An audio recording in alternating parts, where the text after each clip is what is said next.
Je suis Solveig Chapuis, directrice de formation du département d'orthophonie, et je vais vous parler de la formation et de devenir orthophoniste ici à l'ISTR. Être orthophoniste, c'est être un professionnel de santé qui exerce sur prescription médicale. Et dans notre métier, nous prévenons, nous évaluons et nous traitons les difficultés ou les troubles du langage oral et écrit, de la communication, des fonctions oro-myofaciales et des capacités cognitives liées à la phonation, à la parole, au langage et à la cognition mathématique. Un des objectifs de l'intervention orthophonique, c'est de contribuer au développement et au maintien de l'autonomie, à la qualité de vie du patient, ainsi qu'au rétablissement de son rapport confiant à la langue. Nos champs d'intervention en orthophonie, ils sont à tous les âges de la vie, puisqu'on intervient auprès des bébés en néonatologie à risque ou dans les salles de naissance, notamment quand il y a des atteintes vélo-palatales. On peut intervenir dans le champ des maladies génétiques, des atteintes neurologiques, des handicaps sensoriels, moteurs, mentaux, des troubles des apprentissages, c'est souvent ce qui est le plus connu en orthophonie, des troubles de la voix et de la parole, des troubles des fonctions oro-myofaciales et des maladies neurodégénératives. On a la représentation que l'orthophonie s'occupe beaucoup des enfants. Les enfants en orthophonie, c'est à peu près 40 à 45% de notre patientèle. Enfin, à peu près, là, on pourrait dire presque la moitié. Et l'autre moitié, c'est finalement des adultes, beaucoup. Et il y a notamment beaucoup d'atteintes neurologiques pour différentes raisons. Les activités professionnelles de l'orthophoniste, alors ce qui est très connu, c'est d'évaluer, de faire un diagnostic orthophonique et de dispenser des soins, que ce soit des soins individuels ou de groupe. Mais nous avons aussi des actions de prévention, de dépistage, d'éducation thérapeutique, de conseil et d'expertise. Et puis ce qui est bien moins connu, c'est qu'on est chargé aussi d'organiser, de coordonner des soins, de gérer des ressources professionnelles, de faire une veille professionnelle pour améliorer nos pratiques professionnelles, c'est-à-dire qu'il faut se tenir au courant, informer des données scientifiques, puisque nous sommes des professions, ça c'est valable pour toutes les professions du matin, des professions jeunes dont les connaissances évoluent régulièrement. Et il faut mettre à jour ces connaissances pour réinterroger sa pratique. Nous avons des activités de recherche clinique et de formation et d'information des professionnels. En France, il y a environ, on va dire, 25 000 orthophonistes, un chiffre qui augmente assez peu pour le moment. La moyenne d'âge, elle est autour de 40 ans. Pour 100 000 habitants, la densité, c'est 36 orthophonistes avec une répartition très inégale sur le territoire, c'est-à-dire qu'ici, sur Lyon, on est plutôt bien doté, on est plutôt autour de 50 orthophonistes pour 100 000 habitants, et il y a des régions où c'est très peu. La représentation dans l'exercice professionnel, c'est à peu près 85% d'orthophonistes qui choisissent d'être en libéral ou en pratique mixte, c'est-à-dire libéral plus salariat, et 15% d'orthophonistes qui choisissent le salariat uniquement. Je dis choisir parce qu'en fait, on est très attendu et on a effectivement du plein emploi, donc on choisit là où on veut travailler. Le salariat, c'est beaucoup les hôpitaux, mais aussi les institutions éducatives, médico-sociales, et maintenant aussi quelques institutions privées. Le diplôme d'exercice, donc c'est un diplôme d'exercice clinique. Il n'y a qu'avec ce diplôme-là qu'on a le droit de pratiquer la profession d'orthophoniste. C'est le certificat de capacité d'orthophoniste. Il est délivré uniquement par les universités françaises et validé par le ministère de la Santé. Donc c'est un diplôme de l'enseignement supérieur et de la recherche, donc de l'université, validé par le ministère de la Santé. Il n'y a pas de formation privée légale en orthophonie. Il y a 22 centres de formation en orthophonie en France, on nous appelle CFUO, des centres de formation universitaires en orthophonie, et ça représente à peu près 985 places par an, à peu près. En termes d'évolution de carrière, il y a des possibilités, comme je vous dirai après, on est à un grade master, de poursuivre sur des études universitaires, notamment de 3e cycle, ce qu'on appelle une thèse. Nous pouvons devenir cadre de santé. On peut effectivement travailler dans la recherche, beaucoup d'exercices internationaux et d'enseignement universitaire. Le profil pour être orthophoniste, c'est un profil qui va être assez partagé avec tous les soignants du matin, en fait. C'est une pratique clinique qui est étayée par des bases solides au niveau théorique, c'est-à-dire que c'est un appui scientifique. Il faut avoir de l'intérêt pour l'autre, puisque c'est un métier de soins, de relations, d'interaction. Il faut respecter la différence, parce qu'on ne rencontre que des patients uniques, exceptionnels dans ce qu'ils sont. Savoir écouter ce qu'ils ont à nous dire, être disponible et souple, être capable de se confronter à la souffrance et à la détresse psychique et physique. Et ça, c'est important, parce qu'on voit bien que ce n'est pas si simple que ça pour les étudiants en formation. Ça veut dire recevoir des gens qui vont parfois vraiment pas bien, des gens qui sont en souffrance, et que il faut pouvoir accueillir ça sans que ça nous envahisse complètement. Ça ne veut pas dire qu'on n'a pas de cœur, hein, ça veut dire qu'on accueille, mais en prenant la part qu'on peut prendre et sur laquelle on va pouvoir travailler. Et puis il y a des choses sur lesquelles soit on va chercher d'autres étayages, soit c'est la part aussi qui revient au patient. Donc il faut arriver quand même à réguler ses émotions et à savoir en fait reconnaître ce que ça nous fait et travailler avec cela. Le profil, c'est aussi de s'engager à continuer à se former. Je redis que notre profession, elle passe son temps à évoluer. Elle a 60 ans, notre profession. Et donc, on ne cesse d'évoluer en permanence tant les connaissances évoluent. L'exercice professionnel de l'orthophoniste nécessite la maîtrise de la langue dans toutes ses composantes. Ça, c'est marqué dans le texte de loi. C'est-à-dire qu'il faut que nous-mêmes, on soit experts de la langue. Donc, le diplôme d'orthophoniste n'est valable que dans la langue où on l'obtient. Si on a un diplôme français, on ne peut exercer que dans la langue française. La formation, je redis, délivrée exclusivement au sein des universités françaises, elle s'étale sur 5 ans, c'est un grade master, donc c'est un diplôme de 2e cycle universitaire. Le référentiel de formation, il est national. Tous les centres de formation ont les mêmes obligations, on a le même déroulé, on a le même cursus, avec un texte de loi qui régit la formation.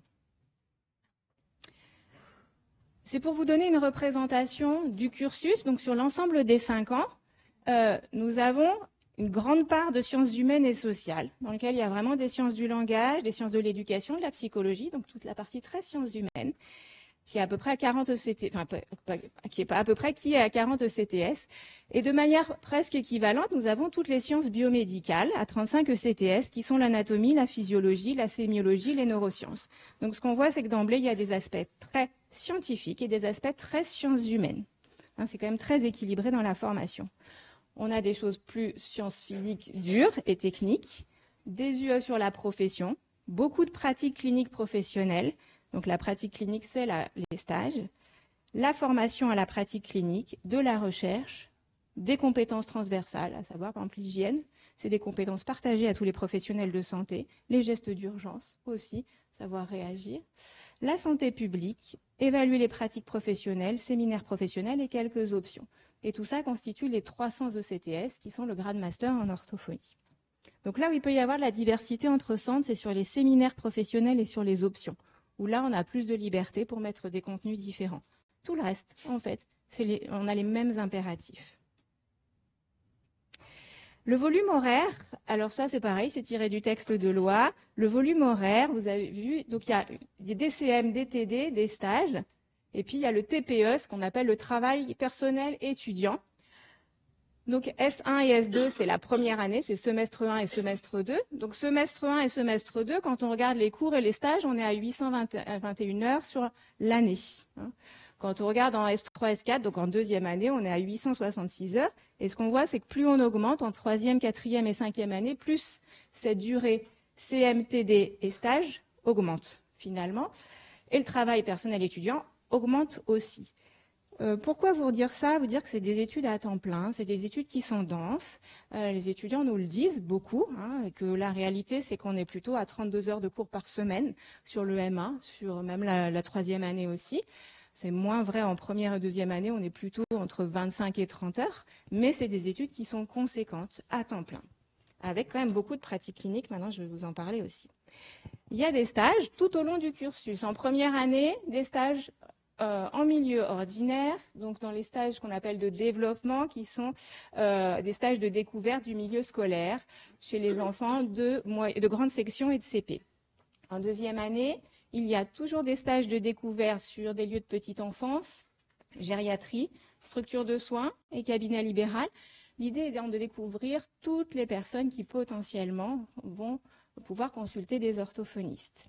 Et puis, dès la 3e année, donc 3e, 4e et 5e année, il y a des stages cliniques, au minimum 2 stages par an, qui sont organisés différemment selon les centres, avec soit des périodes moitié cours, moitié stage, soit des périodes cours intégralement et puis stage intégralement.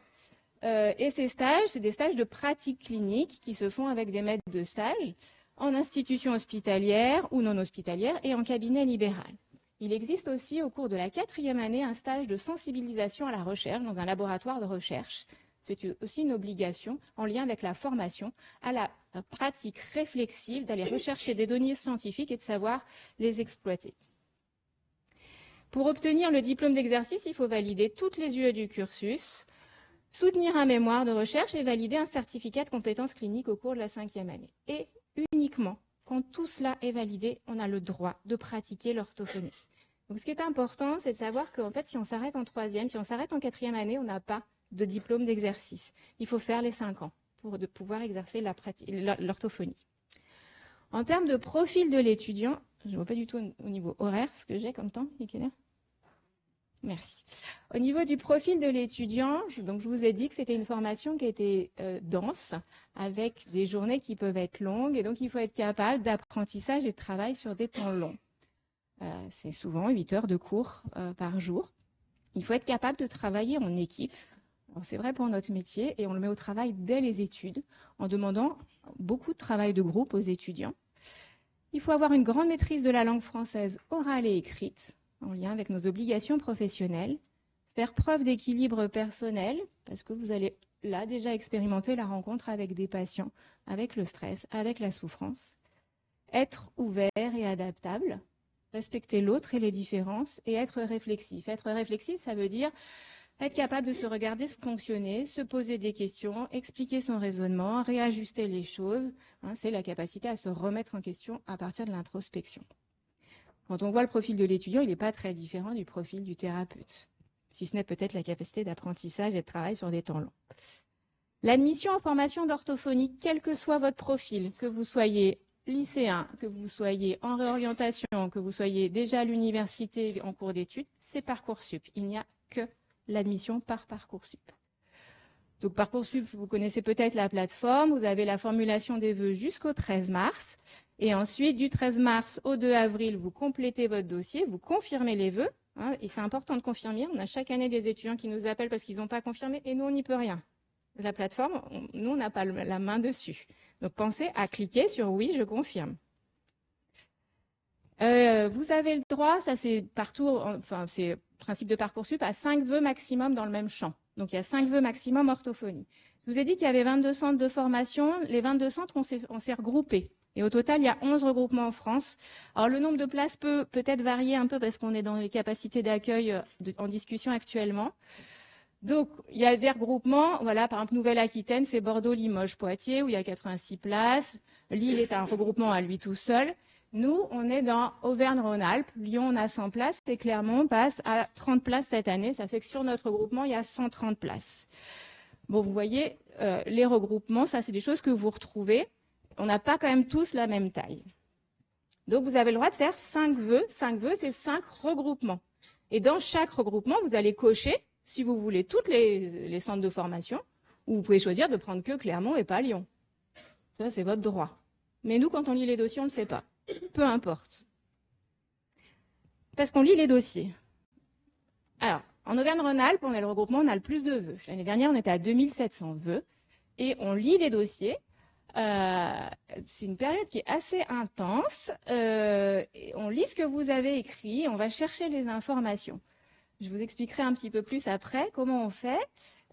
Cette première phase d'étude des dossiers, elle aboutit après à une commission d'examen des vœux dans laquelle on va définir ceux qu'on va recevoir en entretien. Puisque donc il y a des entretiens dans la deuxième partie, c'est la phase d'admission. Sur le regroupement Auvergne-Rhône-Alpes, on les fait en visioconférence. Ils auront lieu du 25 avril au 12 mai. Vous êtes prévenus par mail sur les 23 et 24 avril quand on vous attend en entretien. Et dans ce cas-là, vous allez cliquer pour pouvoir prendre vous-même rendez-vous sur la plateforme Parcoursup, qui est un système, on va dire, à peu près comme Doctolib, où vous prenez vous-même votre rendez-vous pour cet entretien en visio. Petit point d'alerte, les entretiens en visio, c'est bien parce que ça ne vous coûte pas grand-chose, ça vous fait que vous ne vous déplacez pas, et c'est pour ça qu'on maintient ça. Mais parfois, vous êtes un peu, voilà, vous êtes chez vous souvent, et donc vous n'êtes pas forcément mis en condition. Donc voilà, pensez à vous mettre en condition, c'est un entretien. Hein, c'est un entretien d'admission. C'est pas de l'embauche, mais c'est de l'admission quand même.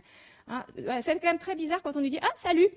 Bah ouais, c'est bizarre quand même. Hein, voilà. Et je suis persuadée que ça n'arriverait pas si vous veniez ici à l'université. Donc vous vous préparez. Oui, c'est vrai, vous êtes chez vous. On ne vous demande pas de vous habiller d'une façon particulière, mais vous devez vous mettre en condition d'un entretien où on vous pose des questions, on vous demande de réfléchir, on vous demande d'argumenter. D'accord ? Les attendus, vous connaissez tous Parcoursup, ils sont écrits noir sur blanc. Ces attendus, ils sont nationaux, donc je ne vais pas revenir dessus pour qu'on ait un peu le temps après s'il y a quelques questions. Voilà, c'est les attendus sur lesquels on se base au niveau national pour recruter les étudiants en orthophonie. Ce qu'on va regarder, parce que ça c'est toujours une question qui arrive, on va regarder les résultats académiques, les notes. Les notes, on va, sur le groupement Auvergne-Rhône-Alpes, privilégier tout ce qui est notes de philo, d'histoire géo, de français, bien évidemment. On va quand même regarder des notes, toutes les matières qui demandent de l'argumentation et de la rédaction, mais aussi des notes en matière scientifique quand il y en a, parce qu'on va regarder le raisonnement logique, les capacités d'analyse. On va regarder tout votre savoir-être, vos capacités de communication, de qualité humaine et de réflexivité qu'on voit autour de votre écrit. Donc évitez de nous faire une lettre très standard, je suis bienveillante, j'aime aider les autres. Enfin voilà, ça, on le lit quand même 2500 fois. Voilà, ça veut dire qu'on veut des choses très créatives, on veut des choses où on vous connaisse et vous fassiez du lien avec vos expériences et avec votre vie et avec ce que vous êtes. On va chercher l'autonomie dans le travail, la capacité à s'investir, comment vous êtes capable de vous engager dans certaines choses. Votre motivation, votre connaissance de la formation et la cohérence du projet. C'est-à-dire qu'on a régulièrement quand même des lettres, pas souvent, hein, mais finalement, c'est une lettre de candidature pour la formation d'infirmier. Voilà. Bon, là, on se dit, bon, bah, l'étudiant, il n'a pas vraiment placé la bonne lettre au bon endroit. Et on va regarder engagement, activité, centre d'intérêt. C'est-à-dire que pour nous, la lettre de motivation, elle est essentielle, mais la partie activité, centre d'intérêt, on la lit. La partie parcours scolaire, on la lit. Les notes, on les lit aussi. Sur Parcoursup, vous avez ça. Alors, ce n'est pas très lisible là, mais je vous invite à aller voir. Là, ça vous donne, en fait, quand on analyse une candidature, finalement, vos résultats, ils comptent pour 12%. Vos résultats scolaires, vos notes. Et tout le reste, par contre, votre savoir-être, votre motivation, vos engagements, vos compétences, vos méthodes de travail, ça compte pour. Hein, ça vous donne la répartition. Donc oui, il y a une importance des notes, mais en fait, il n'y a pas tant d'importance des notes que ça. D'ailleurs, nous, dans nos promotions, on a quand même des étudiants qui bacheliers sur les terminales qui ont un bac avec mention, mais on a peu de mentions très bien, on a beaucoup de mentions bien, beaucoup de mentions assez bien. On a quelques étudiants qui n'ont pas eu de mention. Mais voilà, pour nous, ce n'est pas la priorité aux notes. Voilà, merci pour votre attention. Est-ce qu'il y a des questions peut-être en distanciel? Parce que sinon, il n'y en a pas? Sinon, ce qu'on va faire, c'est que, comme il faut qu'on libère, parce que ça enchaîne, ceux qui veulent poser des questions. J'ai une minute? Est-ce qu'il y en a qui ont des questions? Oui? Oui, il y en a plein en fait. J'en prends une et puis après, sinon on ira en amphicé, c'est-à-dire qu'il faut sortir par là, prendre des escaliers qui sont bien sombres en ce jour de pluie et on va re-rentrer dans le bâtiment pour aller en amphicé pour que je puisse répondre directement à toutes les questions. Ça vous va? On fait plutôt comme ça je vous laisse la place. Merci de votre attention.